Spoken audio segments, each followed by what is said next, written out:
हरे कृष्णा। श्री चैतन्य चरितामृत आदि लीला भाग 1 श्लोक नंबर 20 से प्रारंभ करेंगे। इस आध्यात्मिक जगत में प्रवेश करने से पहले गुरु और गौरंग से कृपा की याचना करते हुए मंगलाचरण करेंगे, ताकि हम जो अध्ययन कर रहे हैं उसका पूरा लाभ प्राप्त हो सके, जो कि है कृष्ण प्रेम की प्राप्ति। ओम अज्ञानतिमिरन्दस्य ज्ञानाञ्जनशलाकया चक्षुरुन्मीलितं येन तस्मै श्रीगुरुवे नमः। श्रीचैतन्यमनोभीष्टं स्थापितं येन भूतले स्वयं रूपः कदा मह्यं ददाति स्वपदान्तिकं। वन्देऽहं श्रीगुरुः श्रीयुतपदकमलं श्रीगुरून् वैष्णवांश्च। श्रीरूपं साग्रजातं सहगण रघुनाथान्वितं तं सजीवं साद्वैतं सावधूतं परिजनसहितं कृष्णचैतन्यदेवम् श्रीराधा कृष्णपादा सहगण ललिता श्रीविशाखान्वितांश। हे कृष्ण करुणा सिंधु दीनबंधु जगत्पते गोपीश गोपिका कांता राधा कांत नमोस्तुते। तप्त कांचन गौरंगे राधे वृंदावनेश्वरी वृषभानुसुतदेवी प्रणमामि हरिप्रिये। वाञ्छाकल्पतरुभ्यश्च कृपासिन्धुभ्यैव च पतितनां पावनेभ्यो वैष्णवेभ्यो नमो नमः। श्रीकृष्ण चैतन्य प्रभु नित्यानन्द श्री अद्वैत गदाधर श्रीवास आदि गौर भक्तवृंद। हरे कृष्ण कृष्ण कृष्ण हरे हरे, हरे राम राम राम हरे हरे। ग्रंथराज श्री चैतन्य चरितामृत की जय। आज हम श्लोक नंबर 20 से प्रारंभ करेंगे। कृष्णदास कविराज महाराज की एक बहुत बड़ी क्वालिटी ये है कि वो कोई भी चीज को सारांश में पहले बताते हैं, फिर उसको डिटेल में बताते हैं। जैसे अब तक हमने जो कुछ पढ़ा है उसी को अभी डिटेल में वो बता रहे हैं कि मैंने ग्रंथ का आरंभ कैसे किया। श्लोक नंबर 20 में वे कहते हैं, ग्रंथेर आरंभे कोरी मंगलाचरण गुरु वैष्णव भगवान तेनेर स्मरण। ग्रंथेर आरंभ करी, यानी ग्रंथ के आरंभ में मैंने क्या किया? मंगलाचरण। मैंने मंगलाचरण किया, और मंगलाचरण में क्या किया? गुरु वैष्णव भगवान तेनेर स्मरण। मैंने गुरु को, वैष्णव को और भगवान को, तीनों को स्मरण किया। इस कथा के प्रारंभ में मैंने गुरु, भगवत भक्तों तथा भगवान का स्मरण करने मात्र से उनके आशीर्वाद की कामना की। और आगे वे कहते हैं, तेनेर स्मरणे हाय विघ्न विनाशान अनायासे हाय निज वांछिता पुराण। तेनेर स्मरणे हाय विघ्न विनाश। इन तीन को स्मरण करने का कारण बता रहे हैं। हम कोई भी कार्य करते हैं तो उसमें बहुत सारे विघ्न आते हैं, बहुत सारे ऑब्स्टिकल्स होते हैं, बहुत सारे कष्ट होते हैं, डिस्टर्बेंस होती हैं, जिनके कारण हम वो कार्य स्टार्ट कर तो लेते हैं मगर उसको अच्छे से कंप्लीट नहीं कर पाते। लेकिन यहाँ पर वे कहते हैं, तेनेर स्मरण करे विघ्न विनाश। बस गुरु को, वैष्णवों को और भगवान को स्मरण करके आप कोई भी कार्य करोगे तो उस कार्य के अंदर आने वाले सारे विघ्नों का विनाश हो जाएगा। तो अब क्योंकि हमने बहुत ही महत्वपूर्ण कार्य स्टार्ट किया है, चैतन्य चरितामृत को पढ़ना बहुत ही मतलब ये PhD है, हाईएस्ट डिग्री का ये ज्ञान है। जो कि बहुत ही रेयर लोग होते हैं जिनको पढ़ने का, सुनने का अवसर मिलता है, और भगवान ने हमको सिलेक्ट किया है। मेरे अंदर, मैं अपनी बात करूं, मेरी कोई योग्यता नहीं है इस शास्त्र को स्पर्श करने का। बस जो गुरु और वैष्णवों ने लिखा है मैं उसको प्रस्तुत करने का प्रयास करूंगी। आप सब वैष्णव हैं, सबसे मेरी विनम्र प्रार्थना है कि कृपया मुझे आशीर्वाद अवश्य देना कि मैं गुरु और कृष्ण को प्रसन्न करने के लिए कुछ कर पाऊं। तो यहाँ पर वे कहते हैं, तेनेरे स्मरण होय विघ्न विनाश। इन 3 को स्मरण करके सारे विघ्न विनाश हो जाएंगे। और अनायास होया निज वंचित पूरण। अनायास यानी अत्यंत आसानी से निज वांछित, यानी जो हमारे इच्छा है, हमारी जो वांछा है, अभिष्ट वस्तु है, पूर्ण हो जाती है।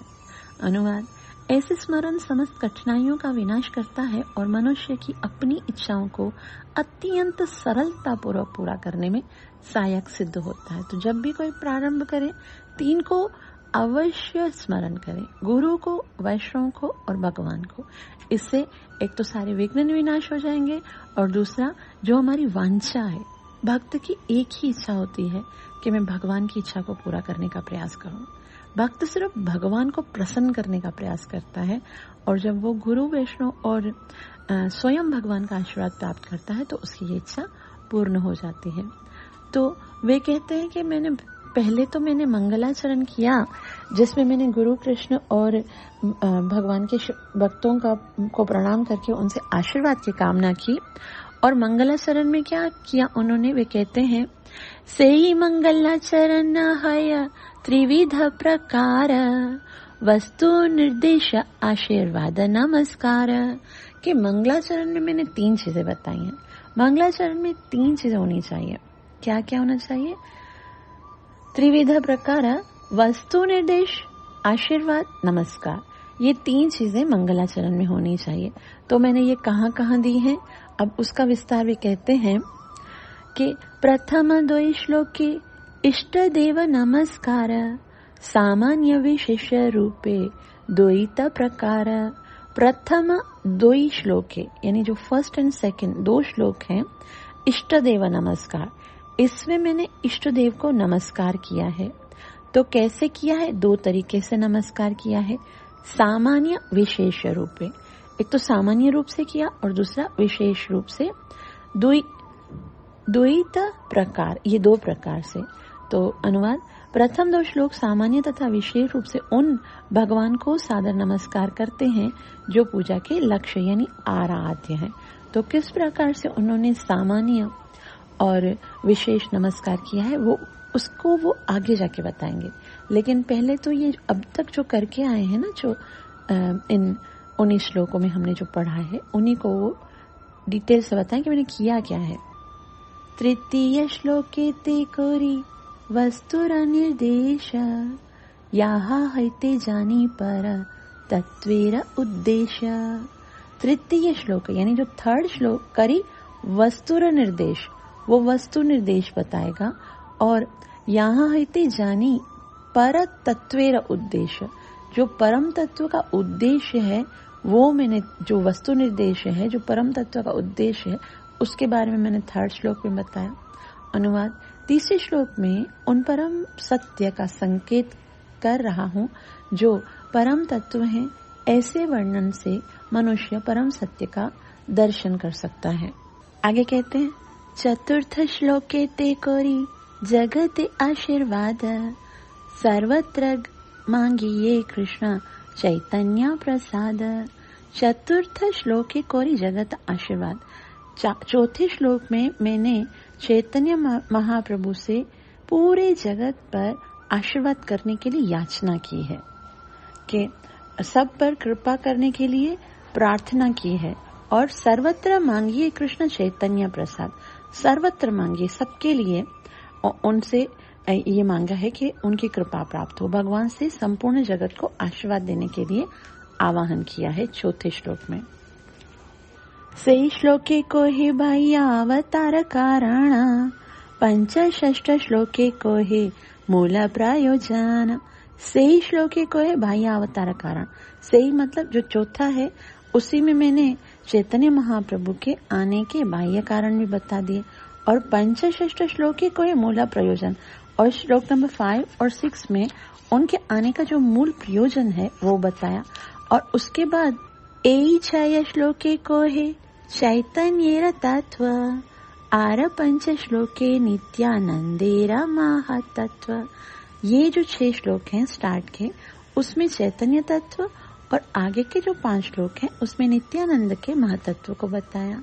अनुवाद, इन 6 श्लोकों में मैंने चैतन्य महाप्रभु के तत्व से के संबंध में वर्णन किया, जबकि अगले 5 श्लोकों में मैंने नित्यानंद प्रभु की महिमा का वर्णन किया।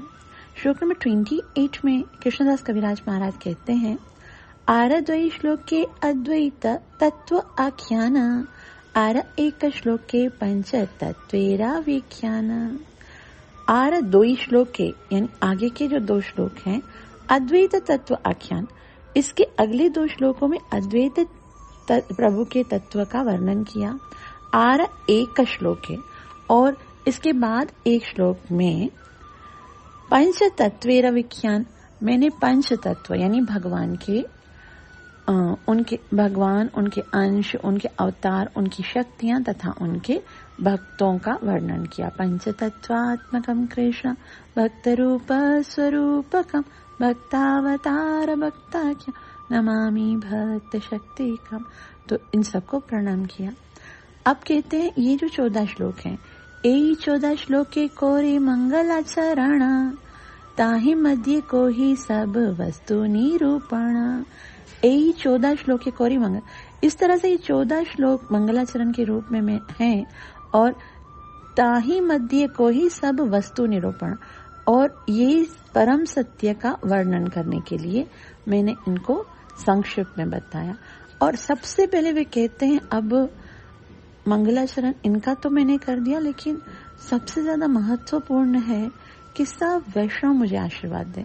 सब श्रोता वैष्णवेरे कोरे नमस्कार, ए सब श्लोके रे कोरी अर्थ विचार। सब श्रोता यानी सारे श्लोकों की जटिलताओं की व्याख्या प्रारंभ करने के पूर्व मैं अपने समस्त वैष्णव पाठकों को नमस्कार करता हूँ। ये कृष्णदास कविराज महाराज का बहुत ही विनम्र भाव है कि मेरे अंदर क्वालिटी नहीं है, मैं तब तक नहीं बता सकता जब श्रोतागण मुझे आशीर्वाद नहीं देंगे। इसलिए सभी श्रोता वैष्णव करें नमस्कार। आप सब श्रोता जो हो उनको मैं अब अपना नमस्कार करता हूँ, और इसी के बाद आप मुझे आशीर्वाद दोगे तभी मैं इन श्लोकों की व्याख्या प्रारंभ करूंगा। अब तो उन्होंने व्याख्या नहीं किया, अभी तक तो उन्होंने केवल ये प्रणाम आदि किया है। तो कहते हैं, सकल वैष्णव शुनि कोरी एक मन, चैतन्य कृष्ण शास्त्र मत निरूपण। सकल वैष्णव शुनि करी एक मन, यानी कि मैं आप सबसे प्रार्थना कर रहा हूँ कि जो मैं बता रहा हूँ ये जो तत्व है, मैं अपने समस्त वैष्णव पाठकों से प्रार्थना करता हूँ कि प्रामाणिक शास्त्रों में निरूपित श्री कृष्ण चैतन्य की इस कथा को ध्यान से सुनिए। मतलब करी एक मन के साथ सुनिए चैतन्य कृष्ण शास्त्र मत निरूपण, क्योंकि ये तत्व है ना, तो लोगों को ना लीला सुनने में बहुत आनंद आता है, लेकिन तत्व सुनने में उनको बहुत कठिन लगता है, तो वो उस पर ध्यान से नहीं टिकाते हैं अपना। इसीलिए यहाँ श्री प्रभुपाद जी बहुत सुंदर तात्पर्य में कहते हैं कि भगवान चैतन्य स्वयं परम सत्य कृष्ण है। इसकी पुष्टि प्रामाणिक आध्यात्मिक शास्त्रों में प्रमाण से होती है। कभी कभी लोग प्रामाणिक शास्त्रों के प्रमाण के बिना तथा अपनी मनोकल्पना के आधार पर किसी व्यक्ति को ईश्वर मान बैठते हैं, किंतु चैतन्य चैतामृत के लेखक अपने कथनों की पुष्टि शास्त्रों का प्रमाण देकर करते हैं। इस प्रकार वही चैतन्य महाप्रभु को पूर्ण पुरुषोत्तम भगवान सिद्ध करते हैं। तो हम देखते हैं बहुत सारे ऐसे लोग हैं जो चैतन्य महाप्रभु को भगवान स्वीकार करते ही नहीं है। वो बोलते मतलब यहाँ तक कि जो है ना अपनी कृष्ण कॉन्शियसनेस की मूवमेंट में भी कृष्ण को स्वीकार करना बहुत सरल है, क्योंकि गीता भागवत स्पष्ट कृष्ण है। लेकिन चैतन्य महाप्रभु का तत्व इतना गुह्य है, इतना गोपनीय है कि उसको स्वीकार करने के लिए जो है ना जीव जो है वो बहुत जल्दी एक्सेप्ट नहीं करता इसको। चैतन्य महाप्रभु का तत्व जो है वो बहुत गोपनीय है। इसलिए यहाँ पर श्री प्रभुपाद जी ने बताया कि ये जो कृष्णदास कविराज महाराज हैं वो ऐसे ही नहीं बोल देंगे कि हाँ चैतन्य महाप्रभु भगवान है और उनकी लीला स्टार्ट करें। शुरू के पूरे 7 अध्यायों में केवल तत्व निरूपण है। इसलिए इन 7 अध्यायों को जब तक हम अच्छे से नहीं समझ लेते हैं, लीला में प्रवेश करने का अधिकार ही नहीं। जैसे श्रील प्रभुपाद जी कहते हैं कि कृष्ण लीला तो श्रीमद् भागवतम की 10वें स्कंद में है, लेकिन 10वें स्कंद को डायरेक्ट पढ़ने वाला बेवकूफ है, वो सबसे बड़ा अज्ञानी है जब तक वो पहले 9 स्कंद को पढ़कर कृष्ण के तत्व को नहीं समझता। तो without Krishna tattva, Krishna lila is amusing, and with Krishna tattva Krishna lila is amazing. तो हमें तत्व को समझना चाहिए। तो एक बार फिर मैं आपको बताऊं कि इन शुरू के 7 अध्यायों में किस तरह से, जैसे हमने पहले 2 श्लोक की रचना जिनको हमने नमस्कार कहा था, इसका वर्णन, जिसमें सामान्य नमस्कार और दूसरा विशेष नमस्कार है, इसका वर्णन 1 अध्याय में आएगा। पहले अध्याय जिसका नाम है गुरु वर्ग। इस पूरे अध्याय में पहले के 2 श्लोकों डिस्क्राइब किया जाएगा और जो तीसरा श्लोक है उसका वर्णन जो है वो 2nd चैप्टर में आएगा और 2nd चैप्टर का नाम होगा चैतन्य तत्व निरूपण। चौथा श्लोक 3rd अध्याय में आएगा जिसमें चैतन्य महाप्रभु के अवतार के बाह्य कारण, 3 बाह्य कारण, यानी चौथा जो श्लोक है उसमें चैतन्य तत्व का वर्णन है जो 3rd अध्याय में आएगा। 5वां और 6ठा श्लोक जिसमें चैतन्य महाप्रभु के आने के गुह्य कारण, अंतरंग कारण है, उसका वर्णन 4थे अध्याय में आएगा। 7 से 11 श्लोक जिसमें नित्यानंद प्रभु के बारे में है वो 5वें अध्याय में, जिसका शीर्षक है नित्यानंद तत्व निरूपण, वो 5वें अध्याय में आएगा। 12 से 13 श्लोक जिसमें अद्वैत तत्व का निरूपण है वो 6ठे अध्याय में आएगा, उसका शीर्षक होगा अद्वैत तत्व निरूपण। और 14वां श्लोक जो अभी हमने पढ़ा था पंच तत्व के बारे में था, तो उसका निरूपण वर्णन किस में आएगा, 7वें अध्याय में, और उसका नाम होगा पंच तत्व आख्यान।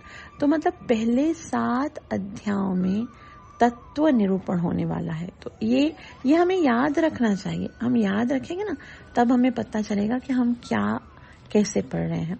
तो अभी यहाँ तक पढ़ने के बाद श्लोक नंबर 32 में कृष्णदास कविराज महाराज बोलते हैं कि भगवान स्वयं को ही विभिन्न तत्वों में प्रकट करते हैं और विलास करते हैं, और भगवान के ये 6 जो रूप हैं वो एक ही में महिमानित हैं। वे कहते हैं कृष्ण गुरु भक्त शक्ति अवतार प्रकाश, कृष्ण ऐच्छया रूपे कोरे न विलास। कृष्ण गुरु भक्त शक्ति, भगवान कृष्ण अपने आप को गुरु भक्त भिन्न शक्ति अवतारा प्रकाश, अवतारों तथा पूर्ण प्रकाशों में प्रकट करते हैं। कृष्ण ऐच्छया रूपे, कृष्ण स्वयं ये 6 रूप में आते हैं। और क्यों आते हैं, कौरेन विलास, वो विलास करते हैं और ये 6 रूप एक ही तरह से महिमानित हैं। आगे कहते हैं ऐच्छया तत्वीर कोरे चरण वंदन, प्रथमे सामान्य कोरि मंगलाचरण। ऐच्छया तत्वीर कोरि चरण वंदन, मैंने इन 6 तत्वों के चरण कमलों में वंदन किया है। प्रथमे सामान्य कोरि मंगलाचरण, पहले मैंने सामान्य रूप से मंगलाचरण किया। अनुवाद, इसीलिए मैंने एक सत्य के इन 6 विविध रूपों के चरण कमलों की वंदना मंगलाचरण द्वारा की है। अब यहाँ से कृष्णदास कविराज महाराज जो पहला श्लोक है ना, जो हमने श्लोक नंबर 1 पढ़ा था, उसका विस्तार करना। जैसे मैंने आपको बोला ना, पहला अध्याय जिसका नाम है गुरु वर्ग, उसमें पहले 2 श्लोकों का वर्णन होगा। अब जो फर्स्ट श्लोक था वही श्लोक को यहाँ लिखेंगे, उसके बाद उसको डिटेल से बताएंगे। वे कहते हैं वंदे गुरून् ईशभक्तान् नीशामीशवतारकान् तत्प्रकाशांश्च तत्शक्ति कृष्ण चैतन्य संगिकम्। वंदे गुरून् ईशभक्तिन् ईशामीशवतारकान्, यानी मैं वंदना करता हूँ किसको? गुरून् को। गुरु बहुत सारे हैं उनको। ईश भक्तान यानी भगवान के भक्तों को। ईशम यानी भगवान को। ईशावतार भगवान के अवतारों को। प्रकाशकान भगवान के प्राकट्यों को। तत् यानी भगवान के शक्ति उनकी शक्तियों को।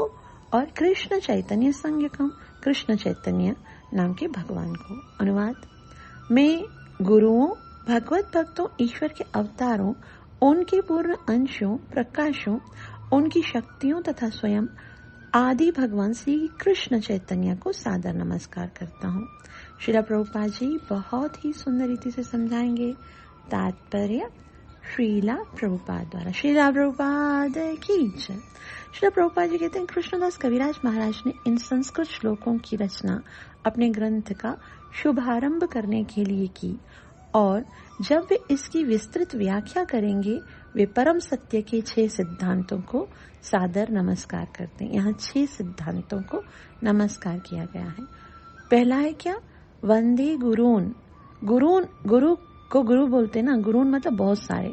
तो यहाँ श्रील प्रभुपाद जी कहते हैं गुरून् बहुवचन में दिया गया है क्योंकि प्रामाणिक शास्त्र पर आधारित आध्यात्मिक शिक्षाएं देने वाला कोई भी व्यक्ति गुरु के रूप में स्वीकार किया जाता है। मतलब शिक्षा जो भी हमें देता है, कोई भी है वो हमारे गुरु के रूप में है। शिक्षा देने वाला शिक्षा गुरु होता है, तो गुरून् इसलिए कहा गया है।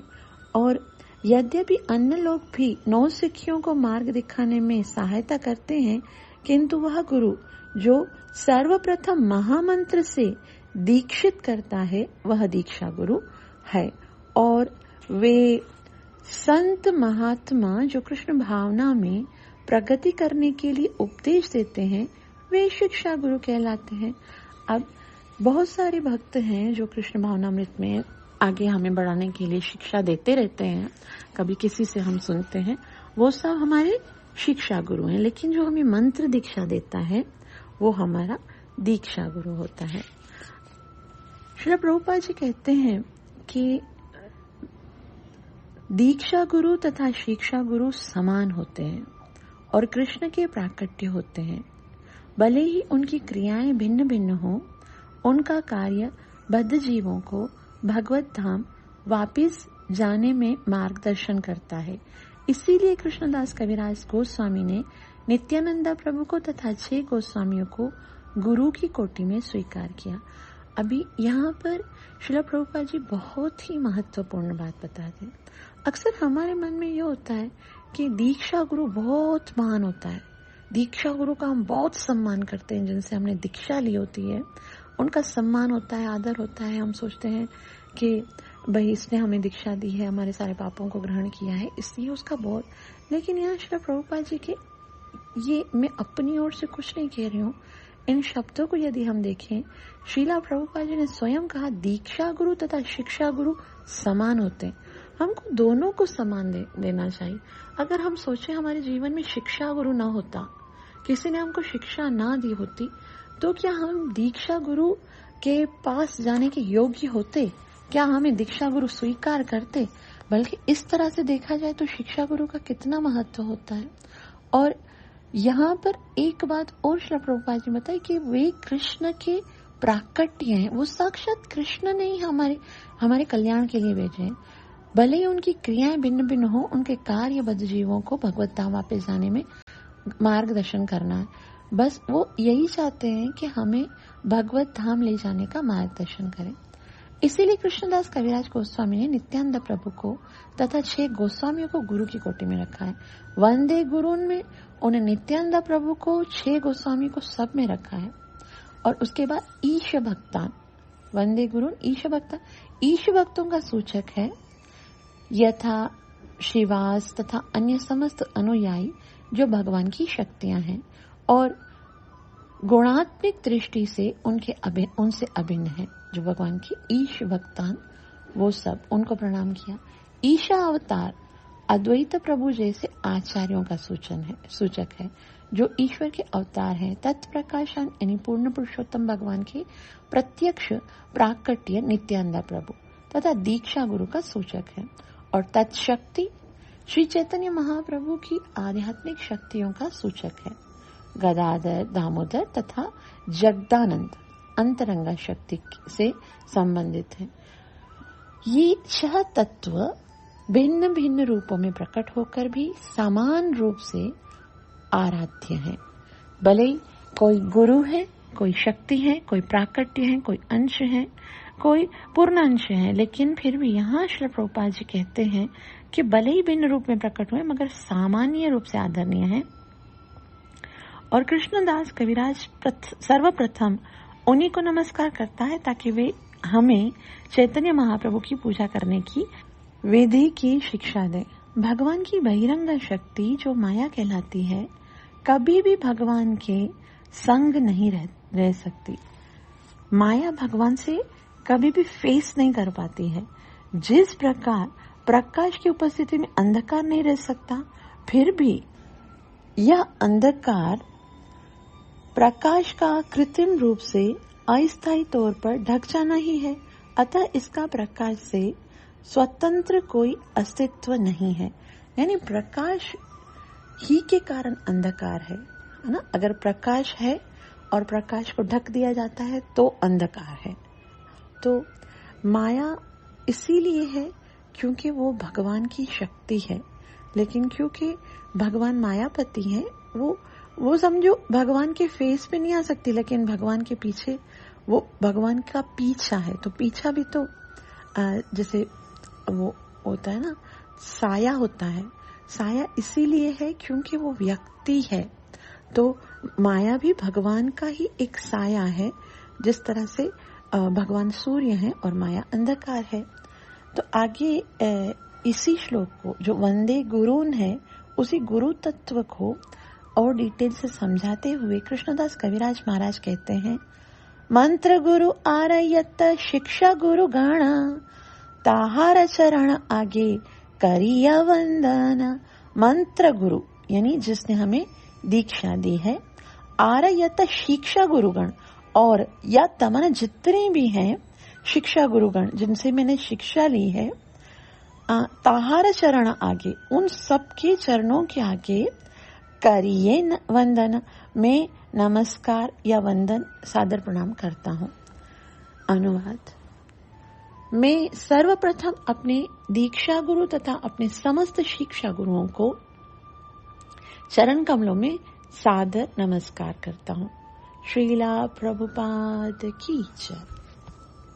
श्रीला प्रभुपाद जी कहते हैं, श्रीला जीव गोस्वामी ने अपने शोध ग्रंथ भक्ति संदर्भ 202 में बतलाया है कि शुद्ध वैष्णवों का लक्ष्य शुद्ध भक्तिमयी सेवा है और मनुष्य को ऐसी सेवा अन्य भक्तों की संगति में करनी होती है।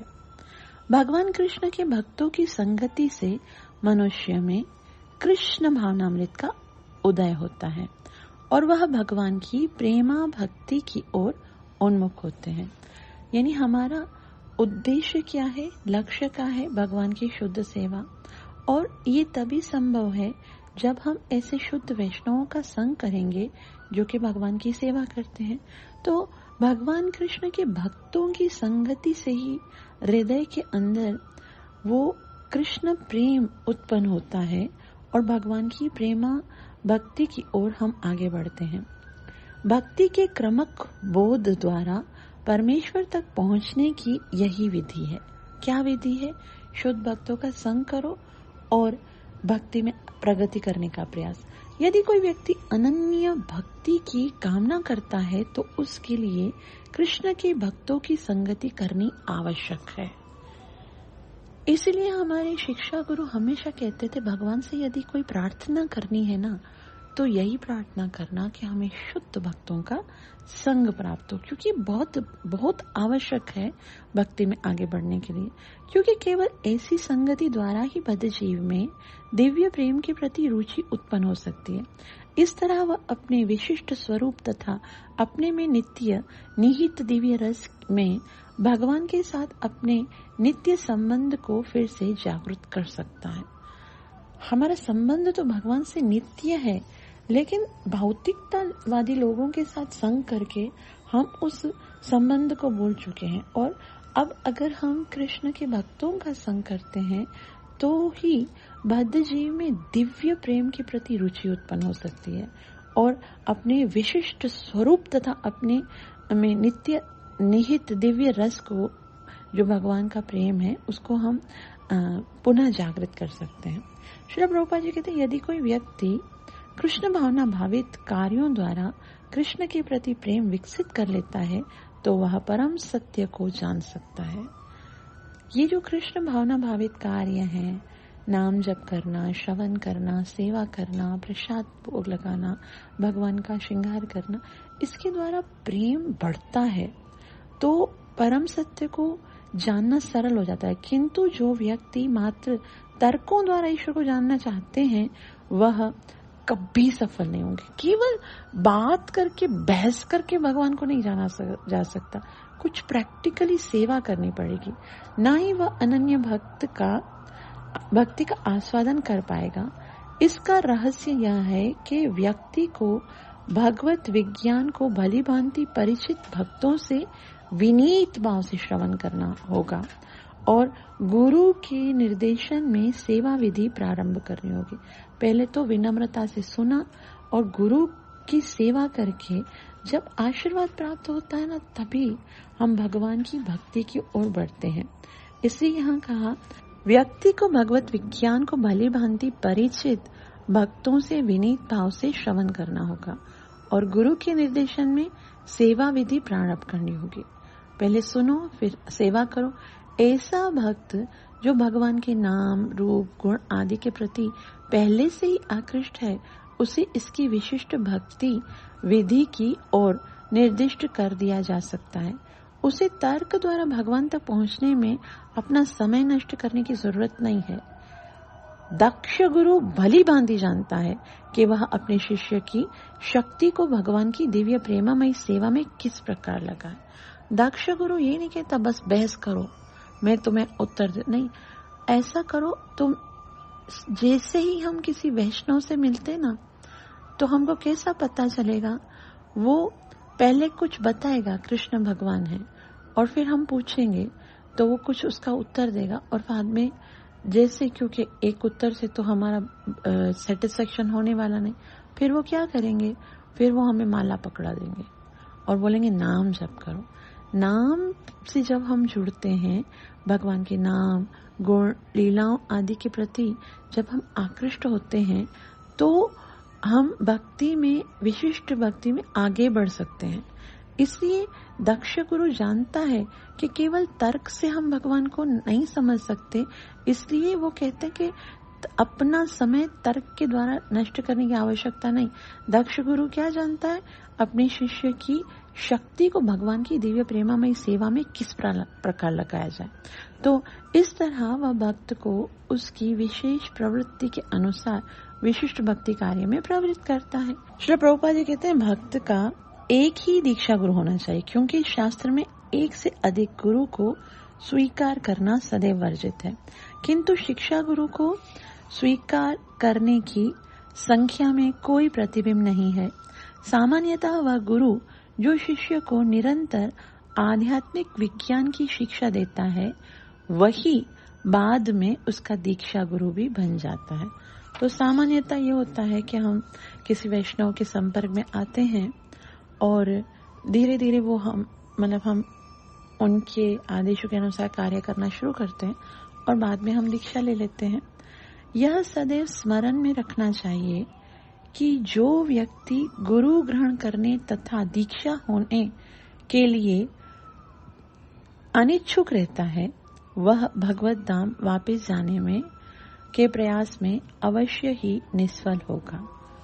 मतलब अगर हम गुरु स्वीकार नहीं करना चाहते हैं, तब तक हमें भगवान स्वीकार नहीं करेंगे। समुचित ढंग से दीक्षा ना पाने वाला व्यक्ति भले ही अपने आप को महान भक्त के रूप में प्रस्तुत करता फिरे, किंतु वास्तव में उसे आध्यात्मिक साक्षात्कार के मार्ग में प्रगति करने में अनेक बाधाओं का सामना करना पड़ता है, जिसके कारण उसे इस भौतिक अस्तित्व से छुटकारा नहीं मिल सकता। ऐसे असहाय व्यक्तियों की तुलना पतवार रहित जहाज से की जाती है, क्योंकि ऐसा जहाज कभी भी अपने गंतव्य तक नहीं पहुंच पाता। तो हमारा ये जो शरीर है वो एक जहाज की तरह है, लेकिन उस जहाज को चलाने वाला पायलट तो होना चाहिए। वो पायलट नहीं है तो फिर हमारा जहाज कभी मंजिल तक नहीं पहुंचेगा। अतएव ये आवश्यक है कि यदि कोई भगवत कृपा के लिए आकांक्षा है तो उसे गुरु की शरण ग्रहण करनी होगी। गुरु की सेवा अनिवार्य है। यदि भक्त को अपने गुरु की प्रत्यक्ष सेवा करने का अवसर ना मिल पाए तो उसे चाहिए कि वह गुरु के उपदेशों का स्मरण करके उनकी सेवा करे। गुरु के उपदेशों तथा साक्षात गुरु में कोई अंतर नहीं है, अतएव उनकी अनुपस्थिति में उनके निर्देश वचन ही शिष्य के लिए गर्व के विषय होने चाहिए। यदि कोई यह सोचता है कि उसे किसी से, यहाँ तक कि गुरु से भी परामर्श लेने की आवश्यकता नहीं है, तो वह तुरंत ही भगवान के चरण कमलों के प्रति अपराधी बन जाता है। ऐसा अपराधी कभी भी भगवान के धाम को वापस नहीं जा सकता। यह आवश्यक है कि गंभीर व्यक्ति शास्त्रीय आदेशों के अनुसार प्रामाणिक गुरु चुने। श्री जीव गोस्वामी का परामर्श है कि वंश परंपरा या सामाजिक तथा धार्मिक ग्रंथ प्रथा से चले आने वाले गुरु को स्वीकार नहीं करना चाहिए। आध्यात्मिक ज्ञान में वास्तविक प्रगति के लिए योग्य गुरु की खोज करनी चाहिए। तो हम देखते हैं बहुत सारे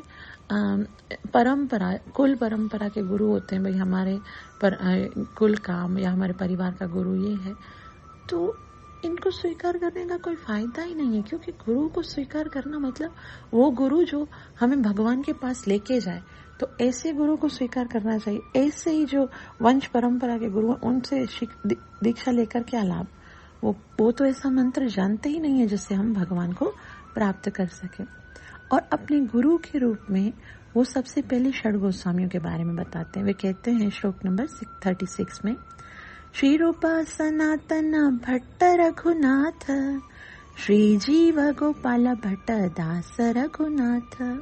श्री रूप गोस्वामी, सनातन गोस्वामी, श्री भट्ट रघुनाथ, श्री जीव गोस्वामी तथा श्री गोपाल भट्ट गोस्वामी तथा श्री रघुनाथ दास गोस्वामी मेरे शिक्षा गुरु हैं। तो सबसे पहले अपने शिक्षा गुरुओं का नाम दिया और कहते हैं, ए छय गुरु शिक्षा गुरु ये आमार, तासा बार पाद पद में कोटि नमस्कार। ए छय गुरु, ये 6 जो गोस्वामी हैं ये मेरे शिक्षा गुरु हैं, और ये तासा बार पाद पद में, अतएव उनके चरण कमलों में कोटि नमस्कार, मैं कोटि कोटि नमस्कार करता हूँ। श्रीला प्रभुपाद की। श्री प्रभुपाद जी कहते हैं, 6 गोस्वामियों को अपने शिक्षा गुरु स्वीकार करके लेखक विशेष रूप से यह स्पष्ट कर देते हैं कि यदि कोई उन गोस्वामियों के प्रति आज्ञाकारी नहीं है तो उसे गौड़ीय वैष्णव नहीं मानना चाहिए। तो यहाँ पर पहला तत्व यानी गुरु तत्व को बताया, और अब वंदे गुरुन ईश भक्तान। ईश भक्तान के विषय में वे बताते हैं श्लोक नंबर 38 में। वे कहते हैं, भगवानेर भक्त यत श्रीवास प्रदान, तामसा बार पाद पद्मे सहस्त्र प्रणाम। कि अब मैं ईश भक्त, ईश यानी भगवान के भक्त को प्रणाम करता हूँ, और भगवानेर भक्त यत श्रीवास प्रदान, सारे भक्तों में श्रीवास ठाकुर हैं वो प्रधान है। महाप्रभु के सारे जितने भी पार्षद हैं उनमें भक्त रूप में जो प्रधान है वो है श्रीवास ठाकुर। और तामसा बार पाद पद में सहस्त्र प्रणाम, मैं उनके चरणों में सैकड़ों हजार बार प्रणाम करता हूँ।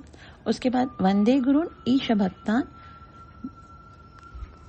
ईशावतार, और वो कौन है? यहाँ कहते हैं, अद्वैत आचार्य प्रभुर अंश अवतार, तार पाद पद्मे कोटि प्रणति आमारा। ईशावतार अद्वैत आचार्य को कहते हैं और कहते हैं अद्वैत आचार्य भगवान के अंशावतार हैं, अतएव मैं उनके चरण कमलों में करोड़ों बार नमस्कार करता हूँ। वंदे गुरुनीश भक्तान ईशामीशावतारक तत्प्रकाशांश तत्शक्ति।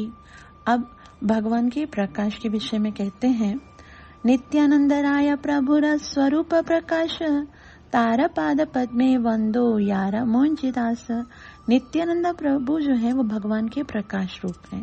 श्रील नित्यानंद राम भगवान के पूर्ण विस्तार हैं और मैंने उनसे दीक्षा प्राप्त की है। तो ये कृष्णदास कविराज महाराज जो हैं उनकी दीक्षा गुरु नित्यानंद राय हैं, अतएव मैं उनके चरण कमलों में सादर नमस्कार करता हूँ।